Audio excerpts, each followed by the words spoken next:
a lot. All right, so thank you all for coming to March 2025 general meeting. As we do for every meeting, we're just gonna have a brief moment of silence.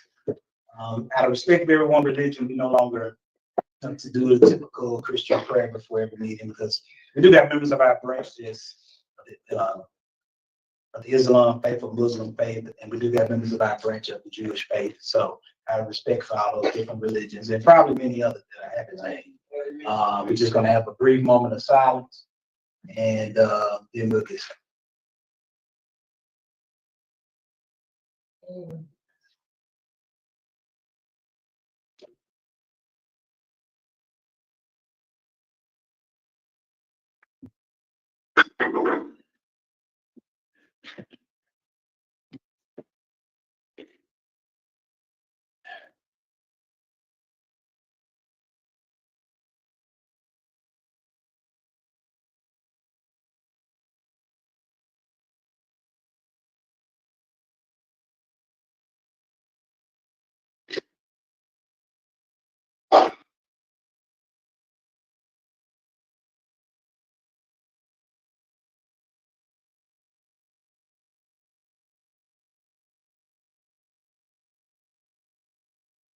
All right, thank you all for that. All right, so get started with our agenda. We have to do our committee reports. So we'll hear from the different committee chairs. So at this time, I'm gonna ask our co-youth advisor to come up and give a committee report on our youth council. And we'll also give the report for our AXO committee, which is our committee that's over running our local STEM competition here in Gwinnett County. Good evening, everybody. Good evening. I'll be starting off with the Youth Council. So our last meeting was February 23rd, 2025 at 6 p.m. Member president was Youth Advisor Jody Atkins, President Alana Atkins, Secretary Ivana Harris, Co-Youth Advisor myself, Reese Walker, Treasurer Adria Wiltridge, and Second Secretary Malia Walker. We began the meeting with a prayer, followed by recognition of all the youth for the agenda. We did a recap from our main event, Valentine's Gathering from February 14, 2025. The group discussed the success of the event, which served as an opportunity to engage youth members, build relationships, and strengthen leadership connections. We then talked about AXO competition and participation. We talked about how the upcoming AXO event was discussed, with me going to be able to attend some of the high schools for recruiting events. Further details and logistics was coordinated for upcoming events. We then switched over to talk about our youth council election information. The council agreed to begin to start sharing information about the upcoming youth council elections, encourage youth members to stay informed and consider leadership positions. If anybody has children or anybody from the ages of 1 through, we'll say college age 20, we got them that want to join, please have them sign up. And that was pretty much it for that. So now I'm gonna switch hats and then, was there any questions for the youth council? No? All right, sounds good. Switch over to the AXO committee. So that meeting started on, it was March 17th, 2025, started at 6:35. Members present was President Edward Paul, Youth Advisor and AXO Chair, Jody Atkins, Second Vice President, John Cox, Vice President, Jack Laurent, myself, Co-Youth Advisor and Member Dominique McCormick. Started the meeting with a moment of silence, and then we focused on a couple different areas. First part was outreach events at Maxwell High School. John Cox and Edward Paul reported to their outreach initiative at Maxwell High School on Friday, March 14, 2025. They were able to be successful and flyers were distributed to the students. We used QR codes and direct links for signups and it was recommended for easy recruitment. We had 5 students sign up and express interest in competing in AXO 2025. The goal is to expand outreach efforts to 1 to 2 more schools to increase student participation.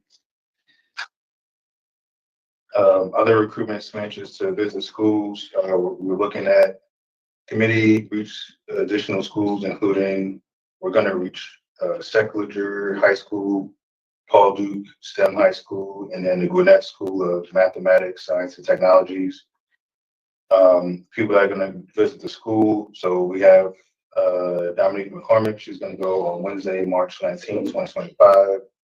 And then myself and John Cox, we're going to go Thursday, March 20th, 2025. If anybody wants to help volunteer with those things, slots are starting at 10 a.m. and should be done by 1 p.m. That's normally around the students' lunches. Competition venue and event planning. The committee is in the process of securing a venue for the local AXO competition.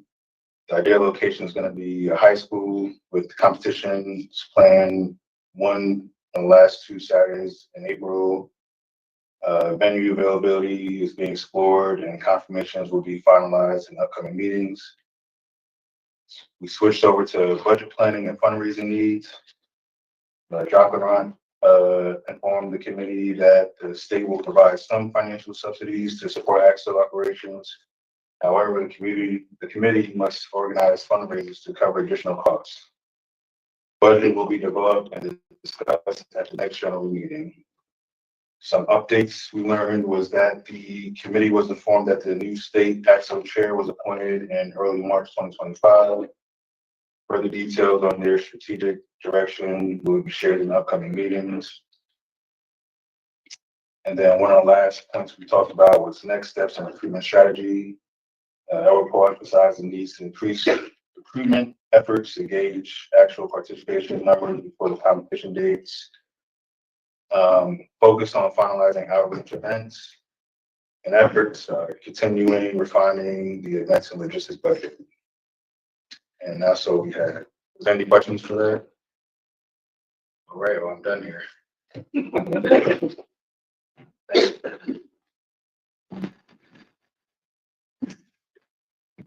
All right, and for those who are not familiar with AXO, that acronym stands for right? Afro Academic, Cultural, Technological, Scientific. So basically, it's an art and STEM competition that we do locally with only high school kids, unfortunately, just for kids that are in high school.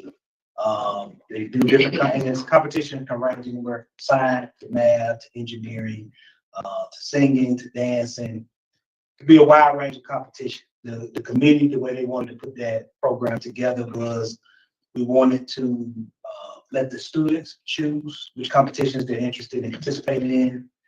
Because we doing this in a short window and not our typical, from August to May, we decided whatever the top 1 or 2 categories that those students choose, those will be the 2 categories we would have the competitions in. And then quite naturally from there, whoever are the winners of those categories, if we feel like they can be competitive at a national level, then that'll be who we will sponsor to go to the national and compete on behalf of our branch at the national level. And they have an opportunity to get scholarships, as Riverside youth advisors already stated. Our state conference will sponsor them going as far as their lodging and the travel and things of that nature. So really good competition. We're hoping to get kids to sign up. And then we'll do it even bigger next year when we actually have more time. It's just unfortunate that because we were spending a lot of time getting the organization back on its feet after being inactive for almost a year from June 2024 to the end of the year, and we got thrown into the largest Get Out the Vote campaign we ever had, and that was a lot on everybody. My treasurer, Princess Hawkins, sitting right there, so she knows a lot of paperwork, a lot of stuff on her, and Darlene, our assistant treasurer, and even our secretary and assistant secretary. And the rest of our executive committee and the organization as a whole. It was just a lot to try to put a whole Get Out the Vote campaign in Gwinnett and in Cobb and all these other counties that we had to be in. We was in 6 different counties. It was just a lot to manage and focus on AXO. So now that the deck is being reset, things have slowed down, for us, at least in that regard. Now we looking to put the competition together, something small but impactful, and hopefully we can cultivate some kids to participate. So if y'all know y'all got talented kids, or y'all in the school system, and y'all know, little Tracy up the street can sing, tell her to sign up. You can go to our Facebook page or our Twitter page or Instagram page. We've already posted the flyers, and they can just sign up or just contact the secretaries. I always say secretary@NAACP.com. She will get you the flyer. But it's posted all over our social media. But if you need the link of the flyer, email our secretary and she will make sure y'all get it. So at this time, we're going to finish going through the reports. I will call up our Political Action Committee chair to give the Political Action Committee report on that committee.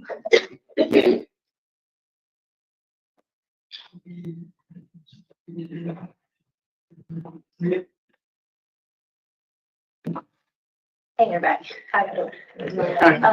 Okay, so our last meeting was February 17th. Members present were President Edward Paul, myself, fact chair, Dominique McCormick, Shantae Stroud, and Stephanie Williams. So our agenda items basically covered the Founders Day event that we had at the Capitol, attending local and county meetings. We discussed several bills that are currently still in play in the legislative session. Know Your Rights, red cards, and then our upcoming chapter event, or NAACP and chapter events, national, state conventions, and Freedom Fund Banquet. Okay, we got a lot to cover, so bear with me. Okay, so during our meeting, basically, we recapped the Democratic appointment of Richard Porter as the new Board of Registration and Elections. As the Democratic appointment for the Board of Registration and Elections member to that committee, replacing Chairwoman Wendy Taylor. We also discussed the pending appointment of a 5th member at large, and then the importance of just attending those monthly board meetings is what they're called, as well as the Board of Commissioner meetings. And so the Board of Registration and Elections meetings occur every third Wednesday at 6 p.m. here in the auditorium. And the next upcoming meeting will be next week, March 19th. And then the County Commissioner meetings occur every 4th Tuesday of the month at 7, as well as the 1st and 3rd Tuesday at 10 a.m. and 2 p.m. for their work and business sessions. And so we encourage, if you're not able to go, there's a lot of meetings, but they post the agenda first, and then after they have the meeting, you can watch it live, but you can also watch the recordings after the fact, so you know what was going on. And then also encourage people to attend their respective cities and county meetings as you're available. Legislative session, which is still is currently going on. We have a tiny bit of time left because since then we've had crossover day, which just happened March 6th after this meeting. So we kind of highlighted just a couple bills and dates, which was crossover day, as well as how to live stream the committee meetings within each chamber. So you have the availability to see what's happening at each committee. And then we discussed how to find our respective legislators on openstates.org, and then also a bill tracker resource from legis.ga.gov that helps you keep tabs on what's happening during the session. So I'm not going to get into details, but mainly the main bills we discussed were SB, and these may have since changed numbers since then, but SB 189, which basically covered kind of the ability to have kind of baseless challenging of voter rolls. There's just a lot of ways that people can just challenge the voter rolls. HB 215 was talking about Georgia leaving the ERIC system, which is the voter list maintenance system. And the potential, what they're discussing right now, is a third-party maintenance system called Eagle AI. And y'all can jump into these. There's a lot of reasons why they may be problematic and things that way. HB 581, I know y'all probably saw that going around, which they call the floating homestead exemption. That was actually approved on the November ballot, but it was where basically that was talking about capping your property value based on inflation. But then individual cities were able to opt in or out of that. So we talked about kind of what that meant. The SAVE Act, that's federal, that has actually still, I think, not gone to the floor yet. But the problem with that is it has additional voting barriers to where if you want to register to vote, you may need to just bring all these things. And we know that's tied to immigration and that, and you know, that kind of thing, but meaning you may need to bring your birth certificate and passports and things like that. And if your birth certificate, if you've ever changed your name being married and it doesn't match your other documents, then that won't even suffice. So it's just all these barriers to just registering to vote.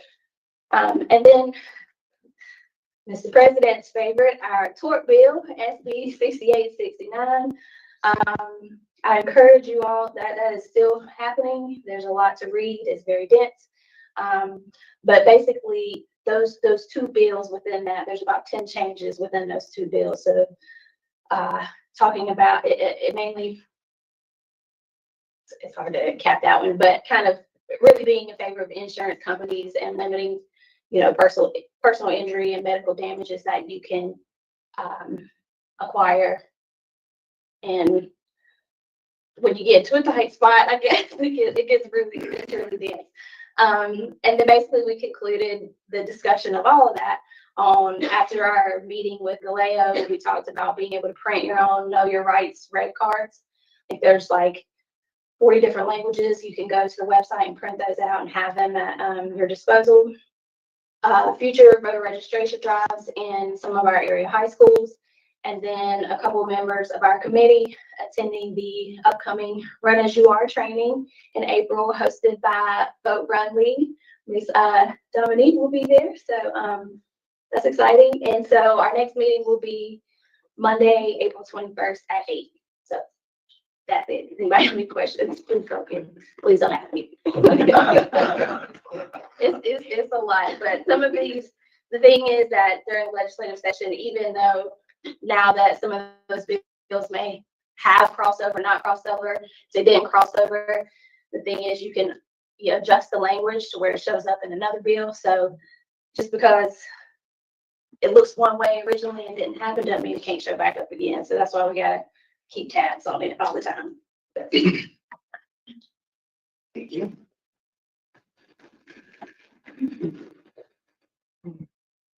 And I'll just make a quick comment on the SAVE Act in the spirit of Women's History Month. Happy Women's History Month. Oh, like I said, Happy Black History Month last month, so sorry about that. I did. The SAVE Act, one of the reasons that act is problematic at the federal level is because any woman that's married and took on her husband's last name, we have to provide all these different documents to prove that, hey, I got married. That's why my name is no longer Jones and it's, Paul. So it makes it very challenging for women to vote.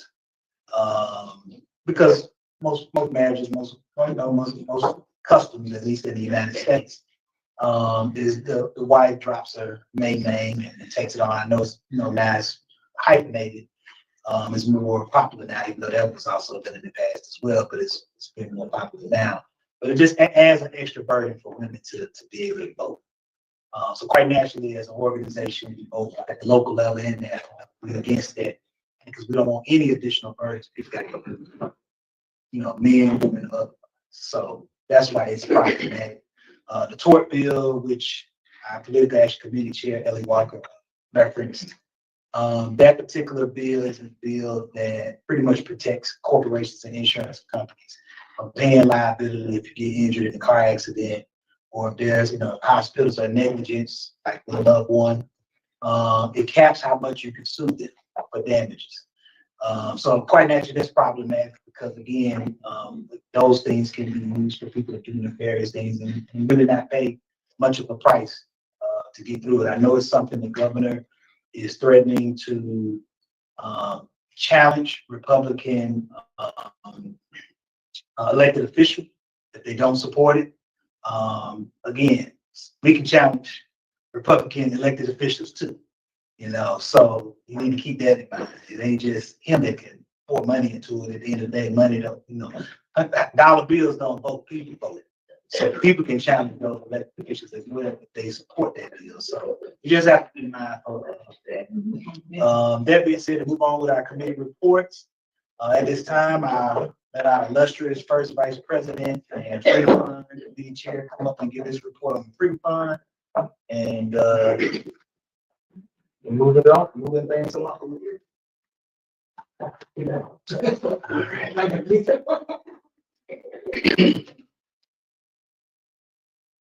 Good evening, everyone. Evening. The Freedom Fund Banquet Committee is moving at a very strong and solid click right now. So we met on March 10th, which was Monday, 7:30.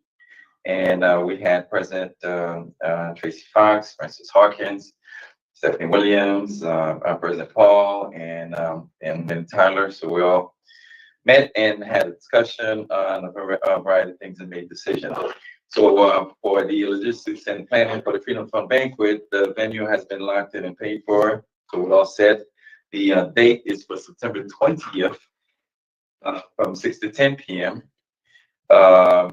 We have selected and got acceptance from an honorary chairperson, which will be putting out soon.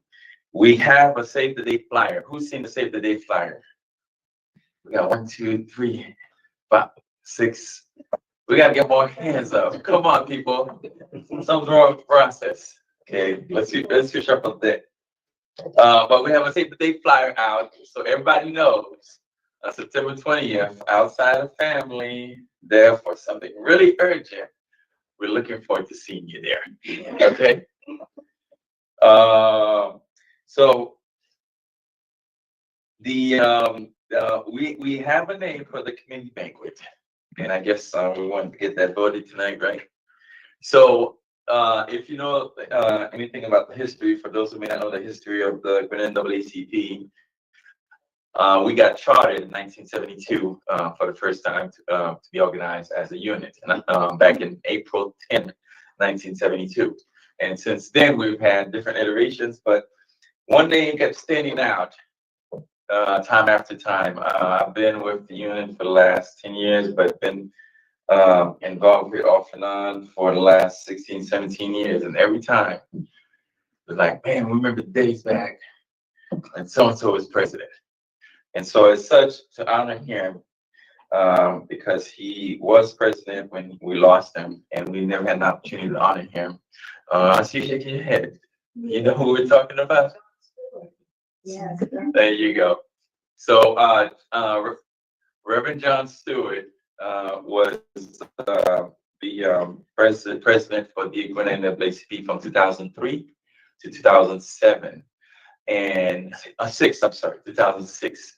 And shortly after having the Freedom Fund banquet, and I think he had presented an award to Percy Scott, who was executive director for community relations here at the county. And Robbie Susan thank you, of Ebony Society, founder of Ebony Society. If you've heard of United Ebony Society. And so shortly after that, I think about a month or two later, he had a stroke and we lost him. I'm sorry, correct, asthma attacks. I should have let you present this. I had the honor to know him very well. Thank you. So as such, this is an opportunity to honor him. So naming the banquet after him, this is the principle, okay? We could not name the banquet. We could name the banquet with someone. It's not a permanent thing. It could last for a certain amount of time. and so forth. But it's typically named after someone who has done some really great things to push forward the work of the NAACP. And for example, the National Freedom Fund Banquet, when you go to National Convention, you see the Spingarn Freedom Fund Banquet. And I didn't know who Spingarn was until last year. And when I did my research, actually, he was a white person who, back in the early 1900s, about 100 years ago, really worked hard to advance the causes for African Americans here in the United States. He was even credited for brokering a peace between W.E.B. Du Bois and Booker T. Washington. He was president. He was president CEO. He was secretary, I believe, and then also board of directors for the NAACP, chairman for the NAACP. So he had done a lot for the organization. So to this day, his name is still, a staple within the NAACP world. So that's the principle for choosing John Stewart. So, and locally for us, the work he's done, his name when I was getting involved in the NAACP, I did not have the honor of meeting him. So I'm really glad that we have someone in here who had the opportunity to get to know him. But, and speaking of the Councilwoman, Marlene Taylor Crawford, but the beauty about it is we get to know about him, we get to know about the work he did, and we get to stand on his shoulders as we continue to the work that we do. So that's a little bit about that. So as far as the catering, we're pretty much down to one vendor. And several of us got the opportunity to taste the food, and he did an amazing job in laying out a lot of food for us to taste. And several of the committee members and executive committee members got an opportunity to taste the food, and we were literally getting his food as we were having the meeting, the next day, So we're pretty much finalizing the contract.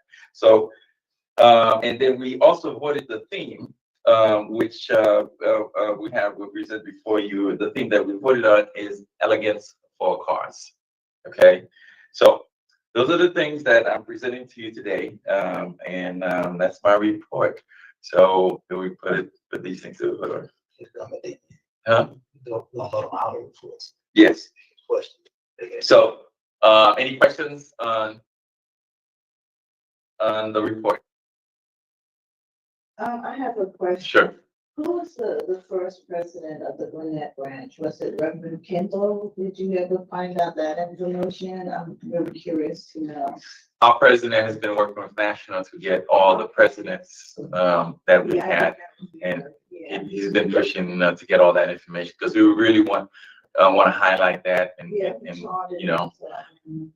one of the things that saddened me, and I want everybody to really pause and think about that. There's a book that was written for the NAACP for the state of Georgia, and Gwinnett County is not represented in it. They had no information on us. So this is an opportunity for us to, I was able to find information on a bunch of other counties, who was their president, how they got started, and their whole history, as well as the state conference and how it got established. But Gwinnett was not in there. So we really got a lot of work to do to really, step up our game in terms of the advocacy we do here in the county. So, but we're working on that. Okay. And any other questions, comments? Okay. So without much ado, thank you very much. I'm really excited. I'm looking forward to seeing everybody in their gowns and their suits, ready for a night of elegance for a cause. Thank you.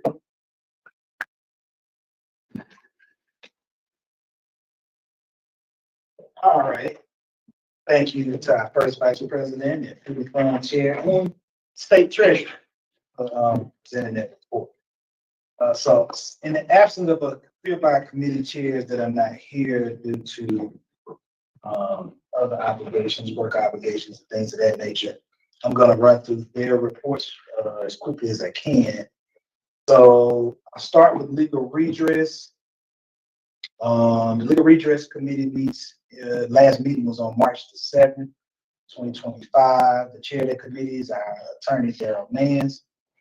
In that particular meeting, it was myself, President Edward Hall, attorney Daryl Mans, Dominique McCormick, Dr. Dominique McCormick, Dr. Stacy Tidwell, Valerie, and Ms. Shante. The meeting opened, we covered the minutes from the previous meeting, along with updates on outstanding complaints. We set up a tentative dates for the Know Your Rights campaign. We discussed the tour of the Gwinnett County Jail by the members of that committee that toured the county jail. The committee discussed the outstanding complaints that had been emailed to the organization with updates as to the status of those complaints. There are 2 outstanding complaints right now. One is being worked by member at large, Ray Harbin. The other by Dr. Stacy Tidwell, who serves on that committee. Mr. Harbin spoke with one of the gentlemen that submitted, the gentleman's sister, who the complaint was submitted on behalf of, and then followed up with the jail about the mistreatment that he was receiving within the jail. Dr. Tidwell did reach out to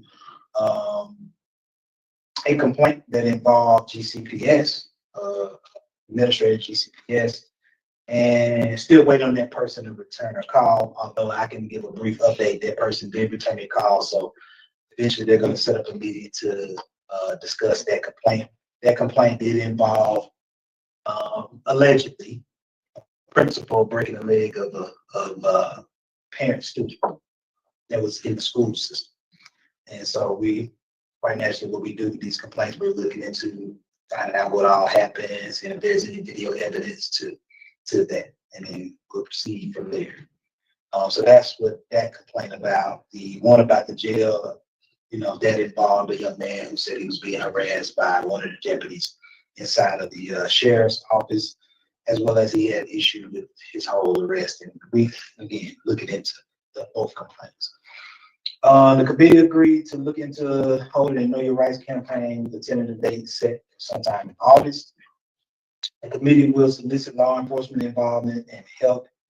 Campaign will be its own separate event, distinct from the general meeting. Lastly, the committee discussed the tour of the Gwinnett County Jail. The tour was meant to be used as a way to understand exactly the procedures and protocols that are inside the jail, how to handle future complaints that may come from that facility. There was an issue mentioned with the magistrate court stating that there is an issue with young men who are being detained longer than usual due to issues of paperwork coming in from either the Solicitor General's office and the District Attorney office. So we'll follow the course as a branch on those issues at this time. And I'm gonna pause real quick.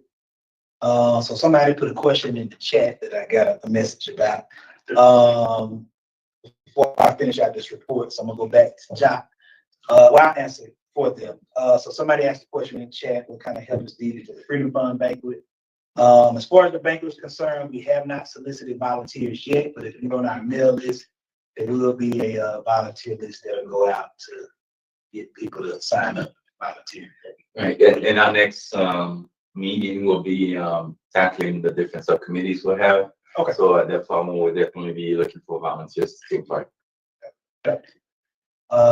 So sorry to get off that, because I just seen that somebody sent me, yeah, it's handling our stuff in the background.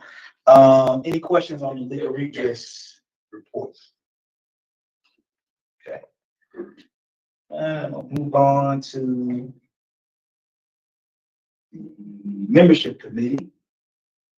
All right, so the membership committee met on March 6th at 7:30 p.m. Of course, all these meetings, our committee meetings are virtual. The chair of that committee is Nelson Tiger Harris, goes by Tiger. So president of that meeting was membership chair, Mr. Harris, myself, President Paul, first vice president, Joshua Runt, Mr. Shirai Kemp, Mark Reese, and Ms. Shante Stroud. That meeting pretty much was finalizing a code of conduct. Setting up a life membership raffle, setting up dates for the membership drives, confirming a date for the membership orientation, ideas and one-liners when discussing with non-members about why they need to join the NAACP. The committee discussed details of the code of conduct for the NAACP Gwinnett County branch. This was shared with the committee members during and after the meeting.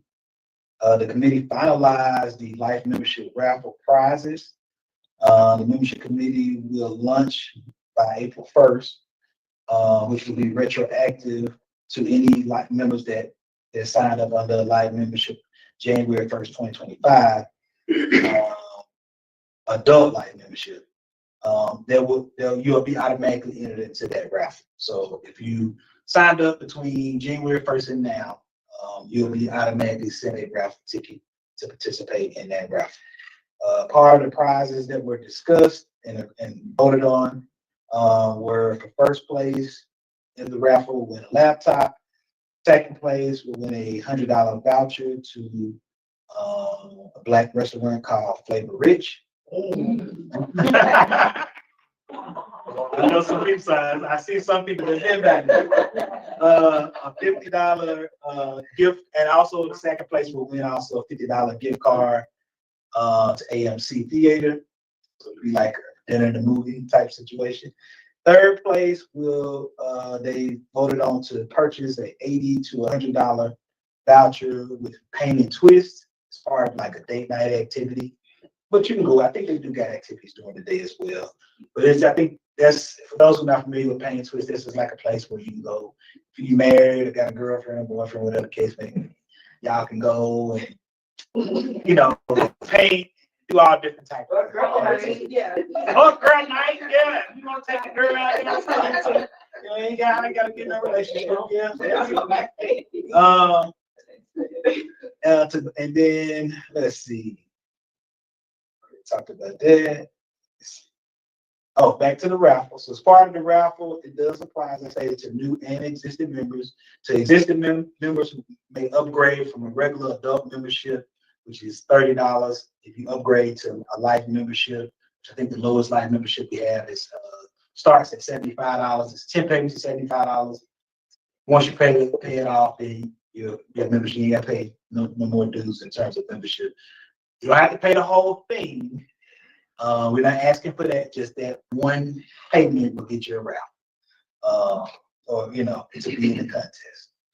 But again, you want to make, and then with life memberships, the way the NAACP do it, you can pay it annually, you can pay it five months, you can pay it every 2 months, every 3 months, you can pay it once a month. It's up to you. Each payment you make towards that life membership will earn you a raffle, pretty much. That's how we're doing it. And then the contest will run from April the 1st to June 30th. So June 30th will be kind of the cutoff. And then at our July general meeting, we'll have a little raffle with other thing we got up here. We're gonna shake up and announce who won. What else? The committee discussed a date for membership orientation. This will be with new and existing members since we have a new membership.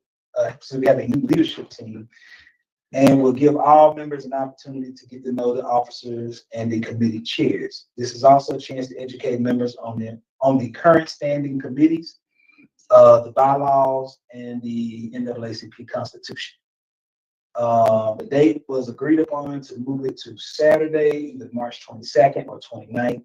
The location for the in-person meeting is awaiting executive committee approval. Otherwise, if not approved, depending on what the price is, let's do it in person. It will be totally virtual event. There was a breakdown of the different standing committees to the members on the membership committee so that they can be educated on the different active committees that we have with our unit. The committee closed out different pitches to non-members when discussing why they should join the NAACP.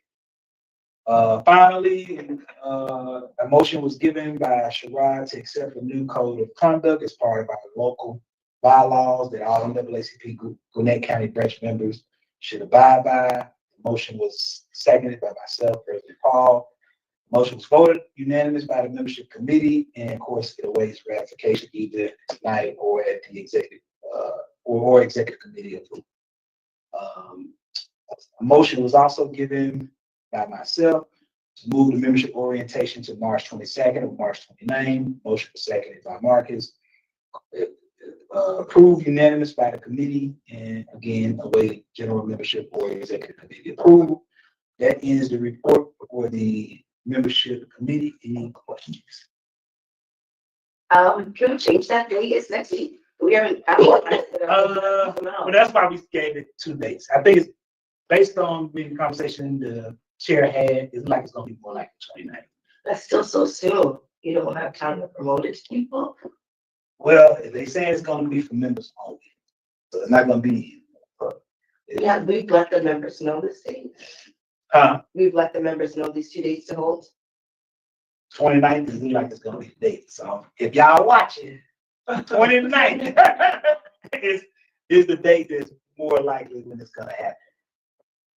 Unless y'all feel like, y'all wanna push it back, I mean. My suggestion would be to push it back a little bit, just so that way we can secure a location and really advertise it so our members really come.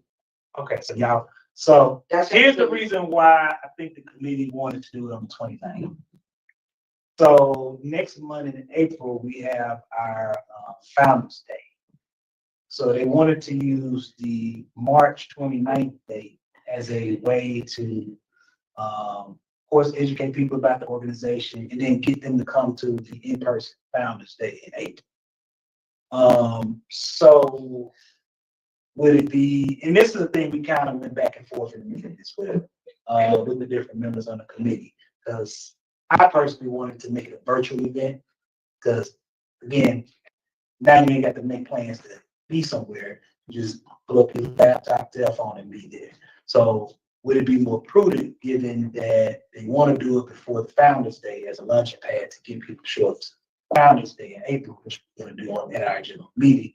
Would it be more prudent to just say, hey, forget in person, let's do it virtual, have breakout rooms with the committee chairs to talk about their respective committees, and then proceed with it that way, given the short period of time, which I think. I think still counting. I'm not here yet. Oh, you go ahead, speak. You got the floor, so speak, and then I'll go around. I just still think, regardless if it's in person, I like the in person, because I think we do need to gel and bond a little bit more with one another, get to know each other. So hopefully won't just be business. There'll be some type of social aspect to it, so we can get to know each other. But I do think if it's virtual or on Zoom, that's still the way I know. Like, my calendar's already booked, so I don't know if anyone else has like freedom like that, but I would just think to get more people here. But I do hear what you're saying about using it as a launch pad. We get people here for next month. So that does sound like a good idea. I just still feel like it's very soon. It is. I got it.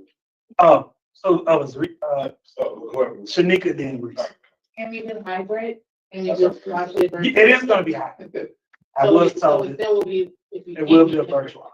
So how will that, work in terms of breakout sessions and stuff? Are you gonna have like? It'll be a little bit more challenging to do it hybrid as in terms of a breakout session. That's the only thing. Let's do the first weekend of April before the meeting, though, right? So there's another weekend before the event still. It is. I guess 3 weeks, I guess. So with it. Reese? No, I was gonna say that the hybrid thing, or if it's gonna be in person, just have it recorded, so this way people who couldn't make it can watch it. And if you are gonna do like the breakout section, maybe set it up so where each committee kind of does their thing, so it's recorded, and then set it up that way. Since only members can see it anyway, when the secretary email to the members. Will there be other aspects of it outside of learning about the different committees? So the goal is to, well, 3 things is gonna be the goal. One, we're gonna go over the bylaws quite naturally. 2, we're gonna go over the Constitution.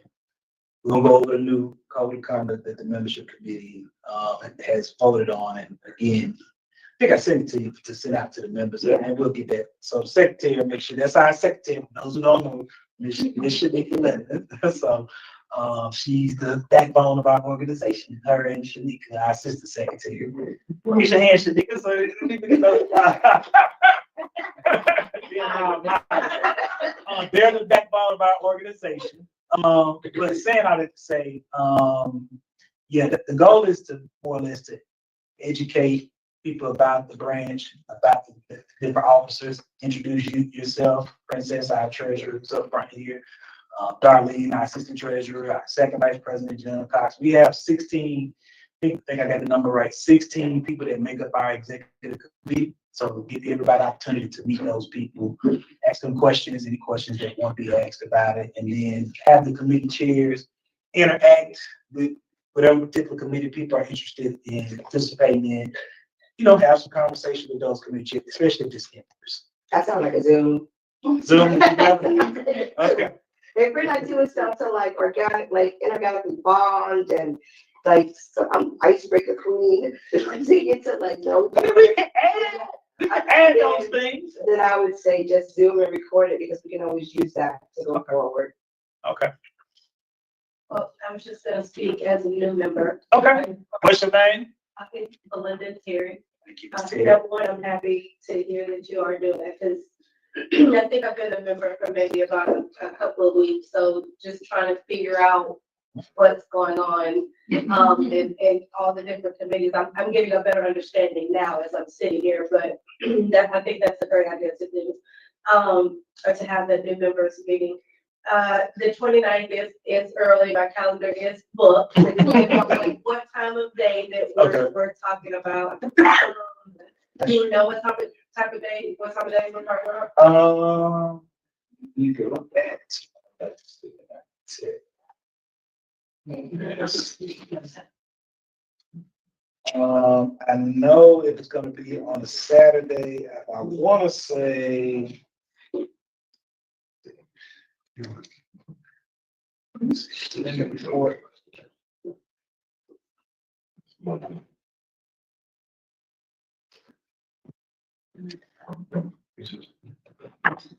Let me confirm with the chair, but if I'm not, I'm going out of memory now. I want to say he had it either from 10 to 12 or 12 to 2. Yeah, I know they wanted to do it early in the day before people got out and started doing stuff. So I want to say it's probably 12 to 2. That's what my mind's telling me, but I'll confirm with the chair. He's not here tonight. And I don't have the report, but I think he said 12 to 2.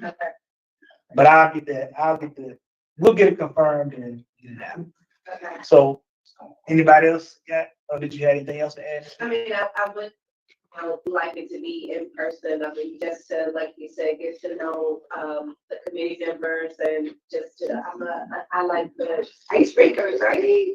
Let's see. So let me tell you. But that could be the education or educator us and me, maybe. Organizer. Yeah. So let me explain. I guess the sort of the push and pull from the different members, including myself, because I was one of the people that wanted it to be virtual. The push and pull with that was to have this as an educational thing, right?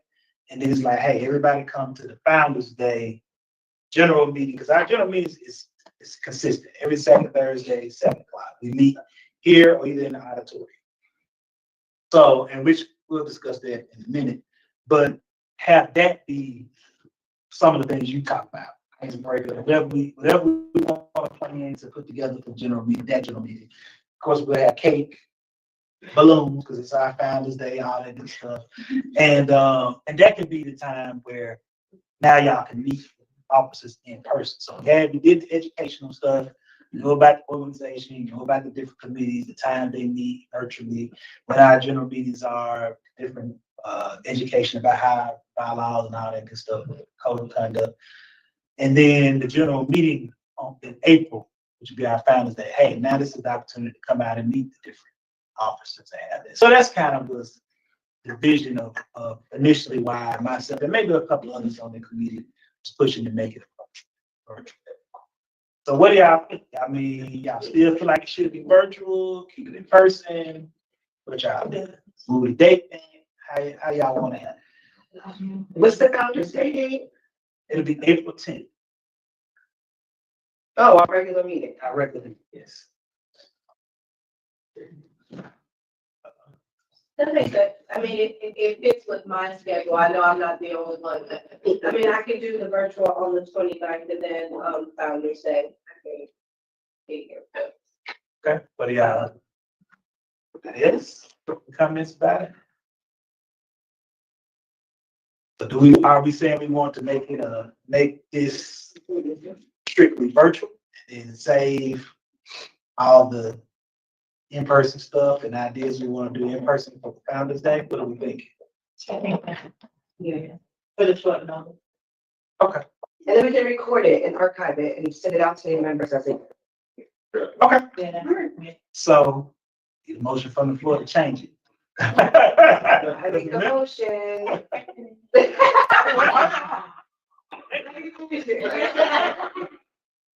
I make a motion that our, what do we call it? Membership orientation. Membership orientation be a virtual meeting on April 20th. Or April 5th, for real, but April 29th. I mean, you mean March. I make a motion that our membership orientation be virtual on March 29th. Okay, motion given by Secretary Shaniqua Levin. Can I get a second? Second. Oh, our Second. membership meeting, to be on March 20. Virtual. Virtual. Seconded by Assistant Secretary Shaniqua Walker. Questions? Additional questions? Did we set a time? Like, what's the time? We don't come to that. All those in favor of accepting moving the meeting to a virtual option for our membership orientation, say aye. Aye. You opposed? All right, it's unanimous. So now, let's talk about time. What time do y'all wanna? Not 10. I mean, it's virtual, so y'all tell me. I mean, what do y'all, what's the best? She said, especially if it's virtual, you get it done. Yeah. And over.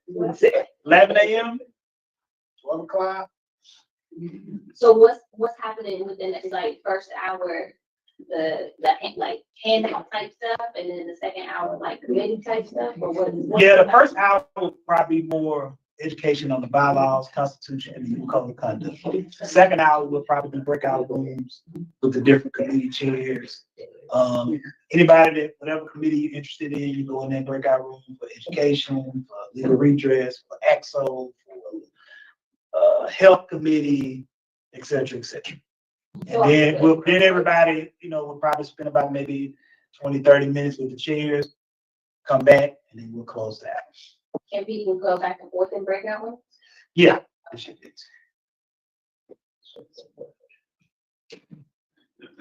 So what time? Let's get this done. Yeah, that's it. 10, 12. Yeah. All right, so let's motion it in. Go ahead, Tommy. I motion to accept the membership orientation virtual meetings that go from 10 a.m. to 12 p.m. Okay, motion given by Dominique. Can I get a second? Doc. Second. Seconded by First Vice President Dr. Runt. Any additional discussion at the time? All right, all those in favor from 10 to 12 to do a virtual membership orientation, say aye. Aye. Any opposed? There's only one point. All right. All right, the ayes have it. So An that- extension. All right, so that ends the membership committee report unless there's any additional questions. All right, hearing none. All right, so finally, the education committee, they did not, and I'll just cover these two. Education and communication committee did not meet. Education, our education chair had an emergency family issue the actual night of the meeting. So due to that, there was no time to prepare to actually have an education committee meeting in February. But they will be meeting this fourth Monday in March, which is on the 24th at 7:30 p.m. And Secretary will get that email out to all members to attend that education committee meeting. Communications committee meets every second Tuesday, which was this past Tuesday. Due to that committee being fresh and kind of new, didn't have anybody attend. that particular meeting. I think some people did come late, but I had already closed out the session. So the meeting's being rescheduled for this upcoming Tuesday at 7:30, which is the 18th. And the secretary will get that email out to that meeting. Finally, the health committee meeting.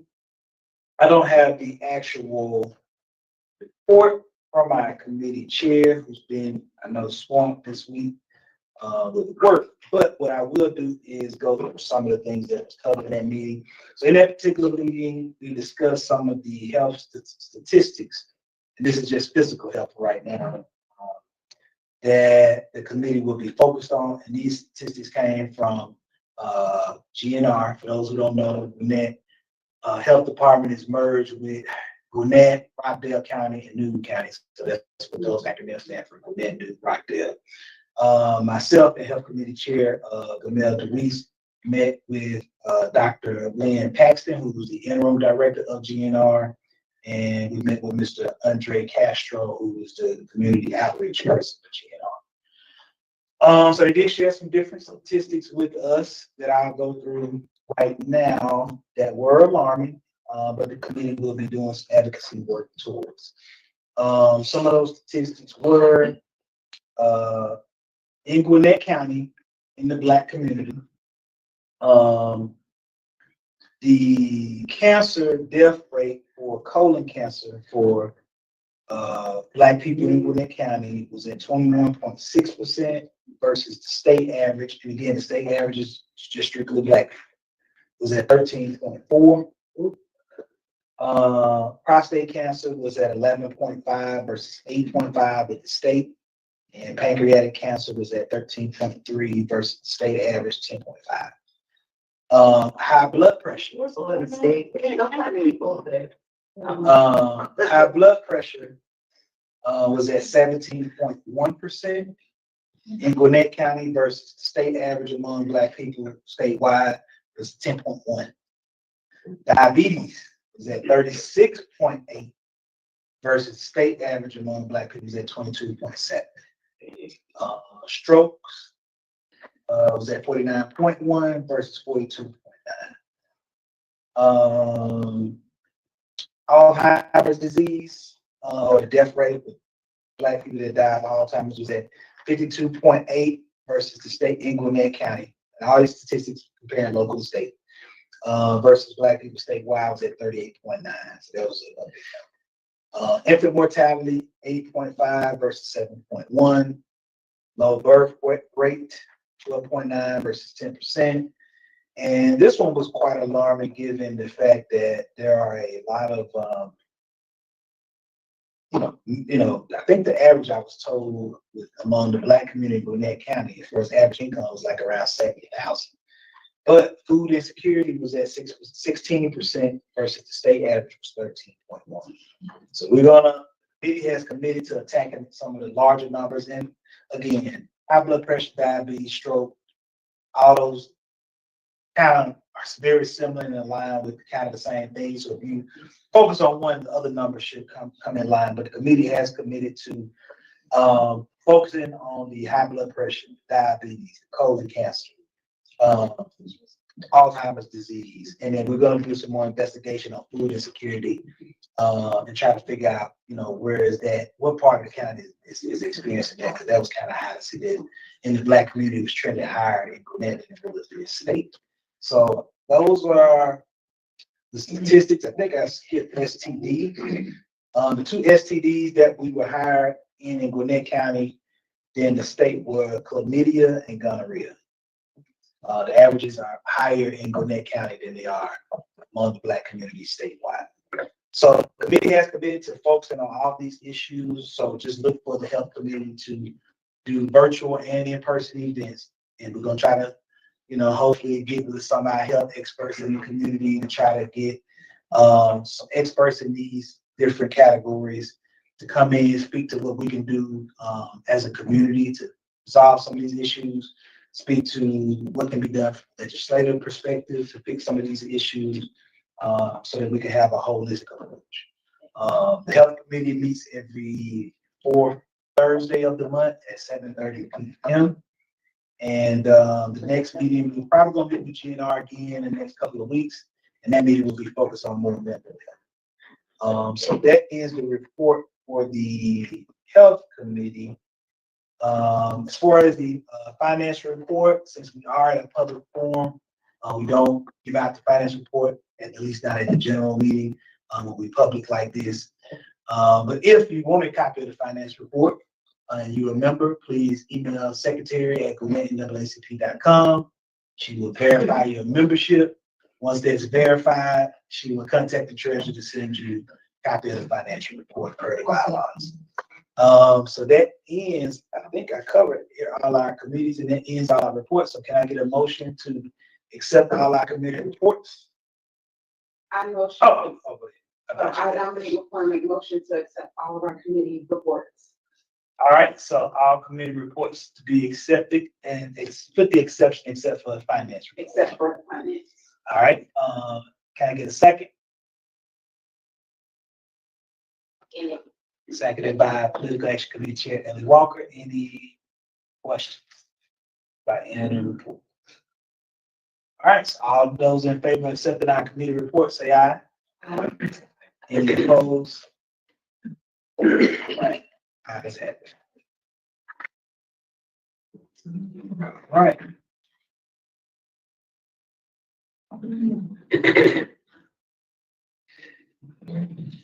Okay, so going back to our agenda. So we're gonna cover old business. But before I do that, and I should have led the meeting, and I apologize. Can we get the minutes accepted from our last general meeting? Can I get a motion for that before I get into old business? A motion to accept the minutes from our last general meeting. All right, can I get a motion given by Assistant Secretary Shamika Walker? Can I get a second? Second. Seconded by First Vice President Jacques Laurent. Any discussion? All right, all those in favor of accepting the minutes from our last general meeting, say aye. Aye. Any opposed? All right, the ayes have it. And if you missed the meeting or you wasn't here physically, it's on our Facebook page. You can go back and watch it, or the Gwinnett NAACP YouTube page, and you can watch our general meeting. And it'll have this logo. It'll let you know you're on the right NAACP YouTube page. So old business, the first agenda item was update on the Gwinnett County Jail tour. So for those who don't know or may not be familiar, with Gwinnett County, or may just not be even up to date on what's been happening with the jail. I would say 2022, at that time, I was the legal redress chair and first vice president. PAC chair as well, but legal redress chair to stick to the story. We received at that time 4 complaints from 4 different mothers who lost children, sons, individual sons within the Gwinnett County Jail. We had a protest at that time outside the jail because the mothers wanted to bring attention to that issue. And since then, there still have been a number of deaths within Gwinnett County Jail. I think I was told up to 7 happened in 2022, 4 that we knew about, an additional 3 that wasn't reported to our branch. There was 2 or 3 that I seen in the news in 2023. Think about maybe 2 or 3 in 2024, and then 1 just recently, about a month ago, if I'm not mistaken. So, as an organization, because there was no follow-up in 2022, at that particular time for various reasons, under the previous president, we wanted to have some follow-up now because there seems to still be a pattern of issues with the jail. So I met with Sheriff Taylor last year privately, great conversation. He was open for us touring the jail, but he wanted to do it after the election. Of course, the election happened. We didn't get a chance to do it in November. Kind of got pushed back to this past Wednesday. So myself, a couple of the officers, First Vice President Dr. Run, Member at Large Ray Harvin, Second VP John Cox, and one of the legal redress members, Shantae Stroud. We all went as a group to the facilities, met the staff.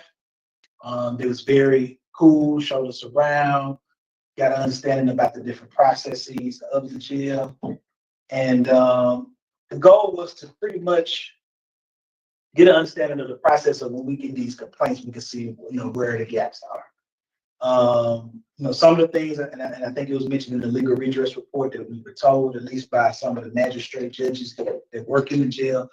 Magistrate judge, they handle arrest warrants and things like that, and they come into jail. So, and they're open 24 hours. They say they always got somebody there to do warrants, to be there 24 hours.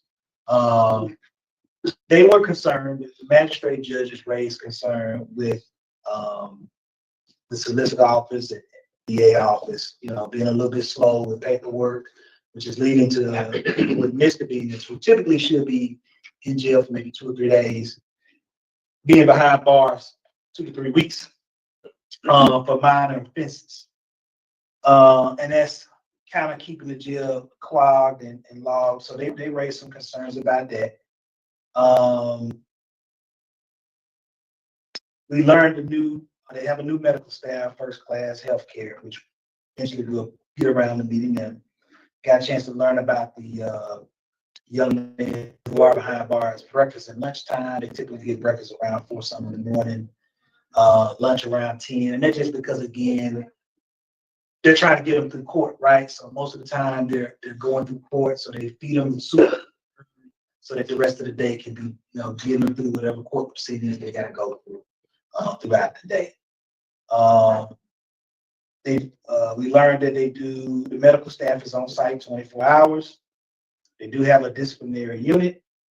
They're supposed to do 1 hour security checks where they come in and check on the different men that are locked up. Every jail has an emergency call button. So if somebody gets sick or having some type of allergic reaction, they have a call button that would alert one of the deputies to come and see what's going on. We met with their internal affairs department. Right now, all visitation for guests are done virtually through a tablet. So if you do got somebody that's behind bars in Gwinnett County Jail, they don't allow that person to come in person. I think that was just a policy that they happened during COVID, and they're continuing that. So they do sort of virtual visits. The attorneys typically can meet from 12 a.m. to, I know that time got to be, 12 a.m. to 6 a.m., but they say they do allow attorneys to come to other times of the day, but there's typical visitation hours. They do get 2 hours in the evening to kind of come out of the jail and walk around, kind of hang out a little bit. And then if time permits, they allow them to do it earlier in the day as well. During that 2 hour period, that's when they get their showers, can watch TV, if there's a complaint they want to file, they can do that through an electronic grievance. They have an electronic grievance form. The officers go through a two-year probationary period before they are, considered, out of probation.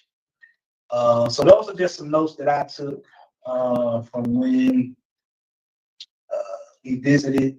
As far as hygiene, I guess that's this page. So as far as the hygiene is concerned, they do make sure that they have soap, so they don't have money on their books to pay for soap and different cleaning material. They do provide them free. If they want to, buy a certain brand of soap or a certain brand of deodorant, then they have to have some money on their books to do that. So those are the things that we learned. Like I said, we got some contacts, so of the different deputies that was there. We didn't see Sheriff Taylor. I'm not sure if he had a prior engagement. Prior to this coming, he was not there, but we did get a chance to meet his staff. We got a bunch of names, a bunch of numbers, so that when we get these complaints, we can know what's going on directly. So that pretty much sums up our visit. Like I said, the goal was to get information. The goal wasn't to be critical or to come after the sheriff or anything like that, but some of the things that happened in the past. The goal is our goal into making that visit was understanding what the processes are. So when we get complaints from different members of families in the community about their loved ones behind bars, not being neglected or feel like they're being harassed, we can know who we need to contact within the system to get that kind of squared away. So questions about any of that? You mentioned that there were 7 murders, 4 that we knew about. Well, I wouldn't say murder, more like this. That's part of, yes. Well, I mean, that was my concern because you mentioned about the conditions, but I was just curious if there was any commonalities on the 7 deaths in that. So- There's different things. As far as the facility itself, the jail looks good.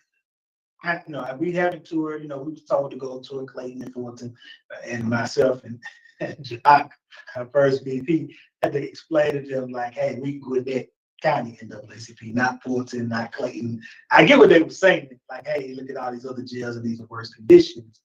But, we're not the state NAACP, but we focus on all the different jails throughout the state. So the conditions of the jail is nice as far as them keeping it clean, keeping it whatever. At least what we see, from what we see, the conditions of the jail was fine. As far as the commonalities, the complaints we received back in 2022, I know one young man died because he received an overdose.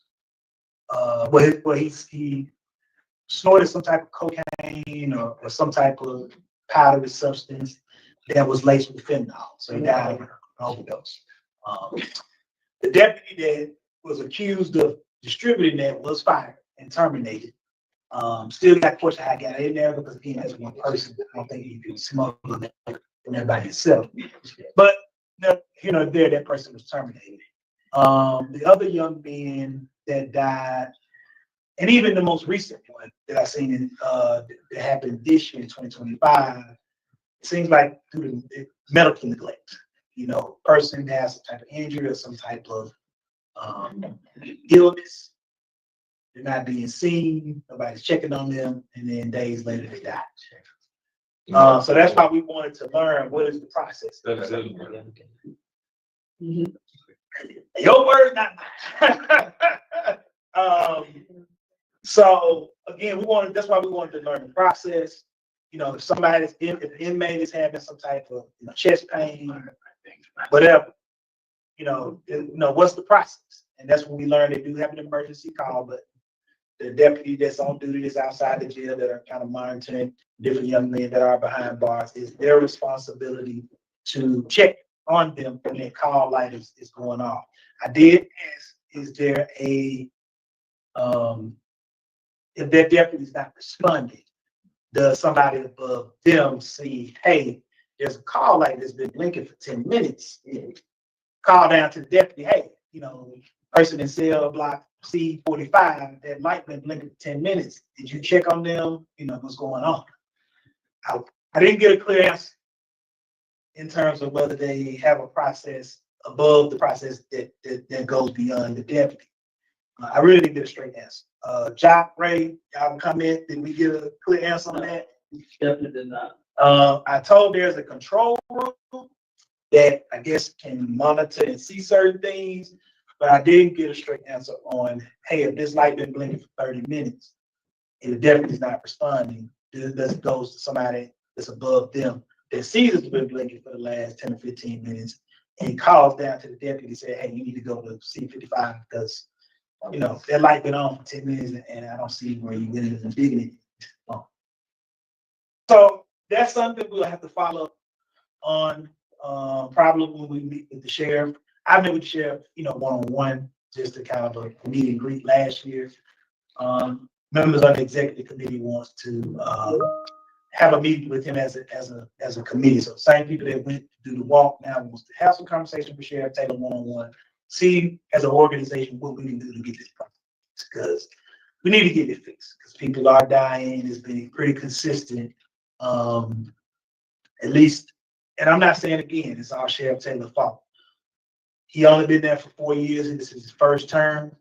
Again, when you're trying to come in, especially as a person of African descent, you're coming into a situation you can't always make changes as swiftly as our counterparts may make into a situation. Similar to what I've said about the board and the superintendent. You can't come in sometimes and make swift changes because people push back to that if you go too fast. So you got to kind of be methodical with your approach. But at the same time, people are dying.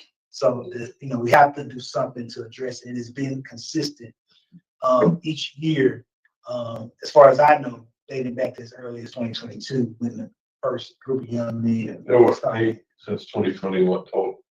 And 8. There were 8 since 2021. It looks like half of them are drug related and several were suicide. So Okay. when that goes to, Oh, you already looked it up. that's my better half. Oh, okay. Google is your friend. Yeah, it is. Ray, I think I see your point behind. Yeah, I just want to, beyond the deaths, one of the things the deputies made a big point about that is about grievances, and everybody should know this. And the reason I'm bringing it up is it's supposed to help ultimately with possible death, and that is, back in the day, prior to November of 24, grievances were filled out by paper. But a lot of the inmates complained that the paper never went anywhere. So when it got to us, or when it got to a family member, deputies would say, we don't have a report. So now they're done electronically.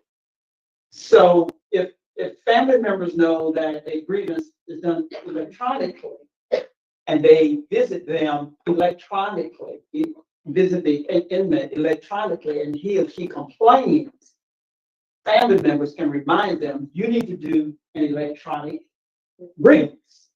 If that's done, we were told that there will always be a record of that grievance. So when we get a report from a citizen that is complaining about the sheriff, about the jail, we should be able to compare his or her grievance with the report that they sent in so that we can monitor, follow up, and investigate. That's what the case that I'm handling now is all about.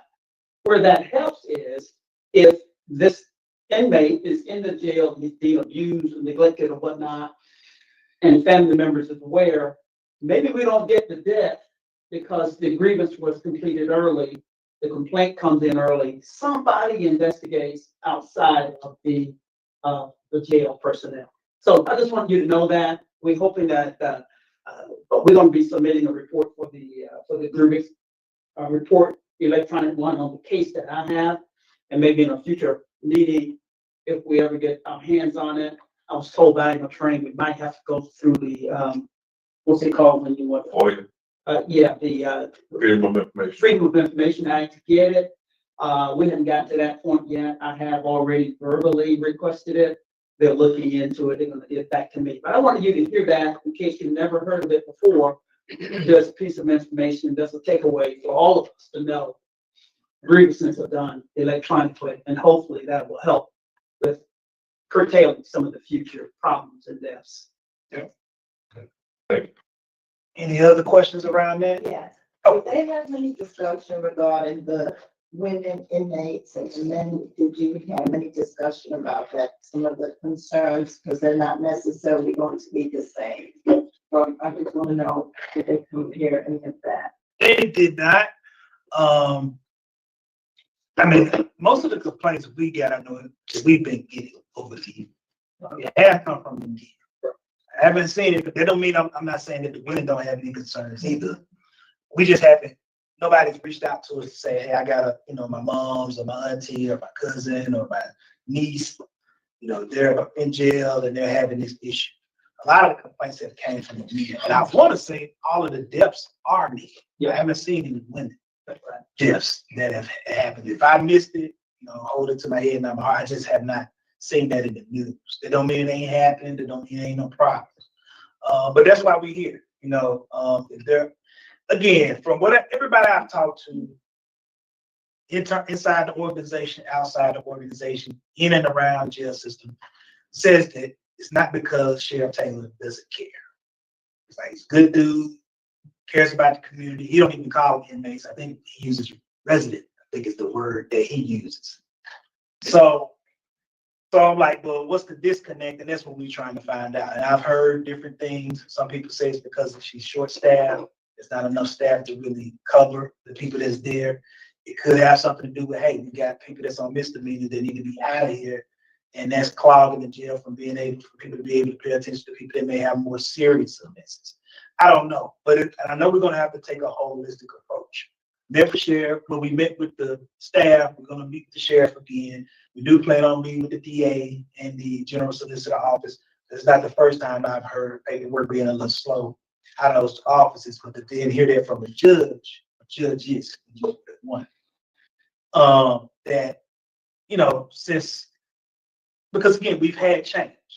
New DA, she was elected, in 2020. I think the general solicitor was just recently elected in 2022.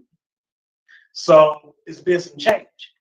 And they said since that change, things are not as smooth as they need to be. So,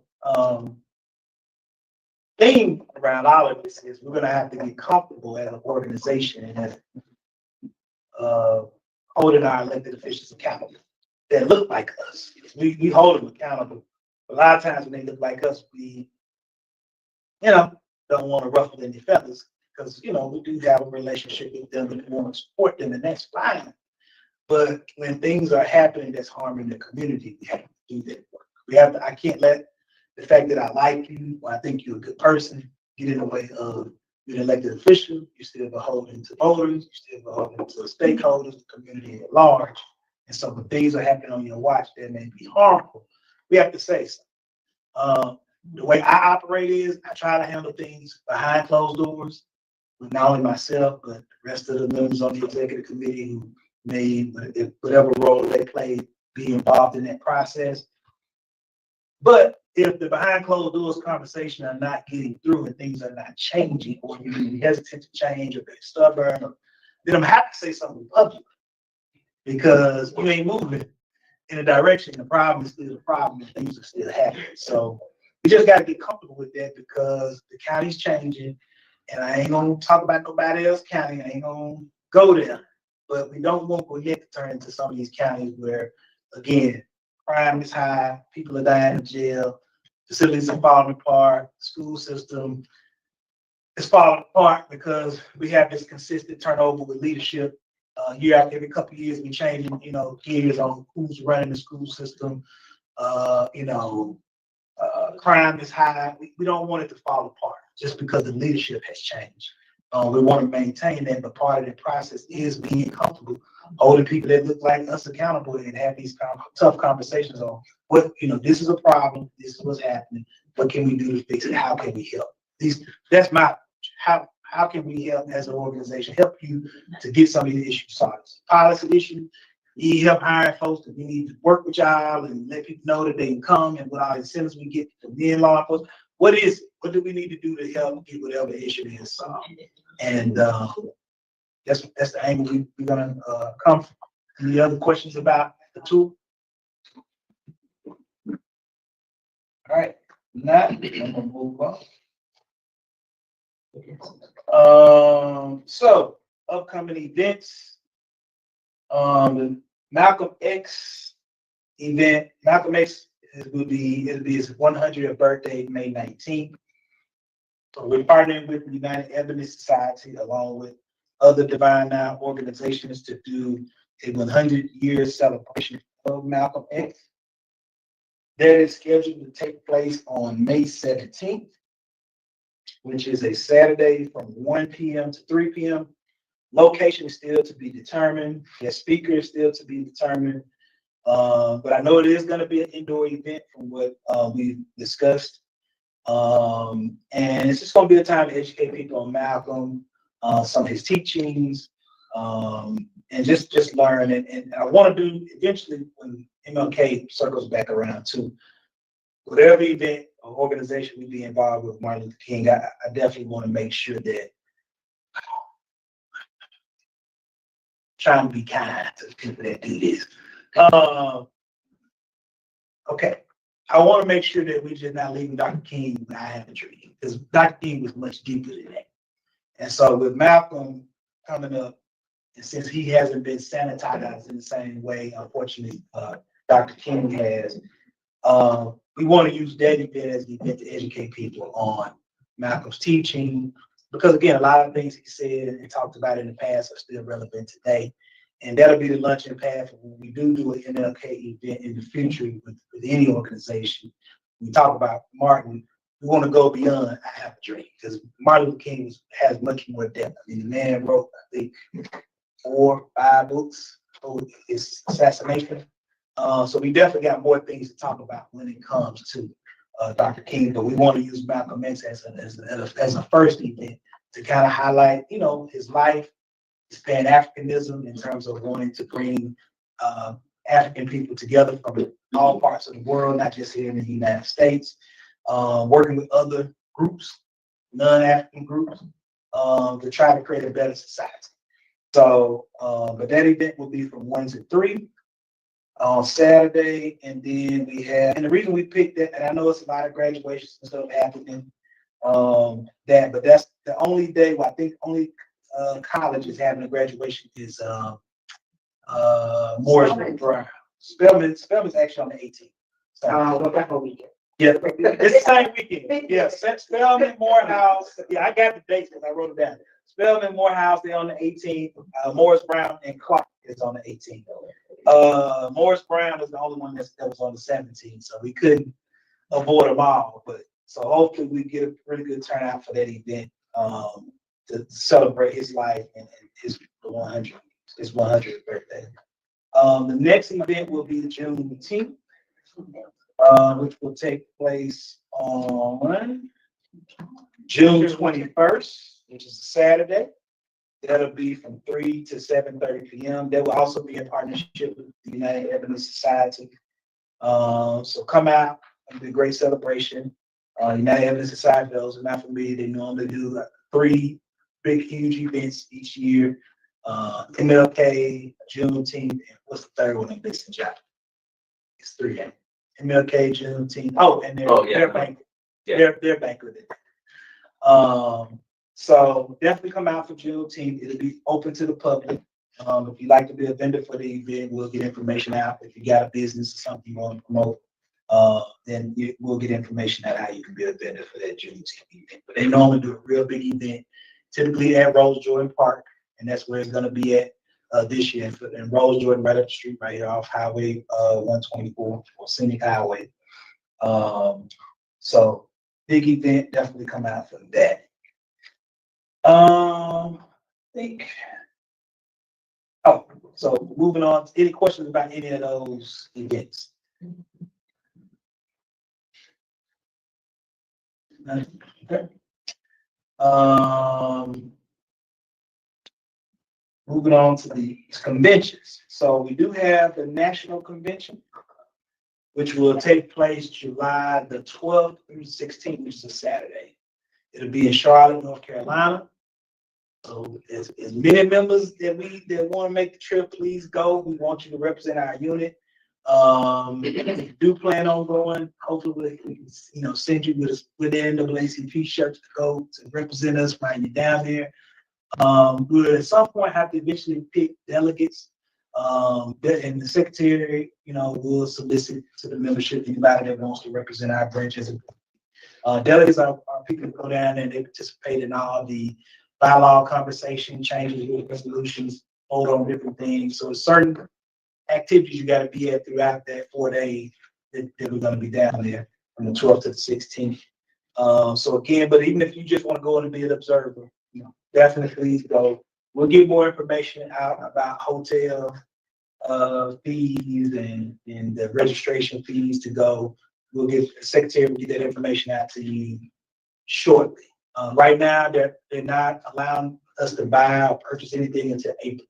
So next month will be when we can get that information out about the national convention. It'll be from July 12th to the 16th. Far as AXO is concerned, if anybody that wins AXO locally, their AXO is going to be from July 9th to the 13th. So if you watch it live and your child ends up being the winner locally, and we sponsor them to go to the national convention to participate in AXO, different date, and it'll be from July 9th to the 13th. So it's a little bit of overlap just because they don't want to take attention away from the AXO competitions with the actual convention itself. Any questions about the convention? And as far as the convention is concerned, typically that's been, again, there's different workshops, there's a gala, different breakfasts. They typically have celebrities come and speak. Jack, who was there in the Vegas convention? Who was their guest? Vivica Fox. Yeah, okay, Vivica Fox, I think when, President Biden. President Biden was there, several governors were there, but I remember Vivica forgot.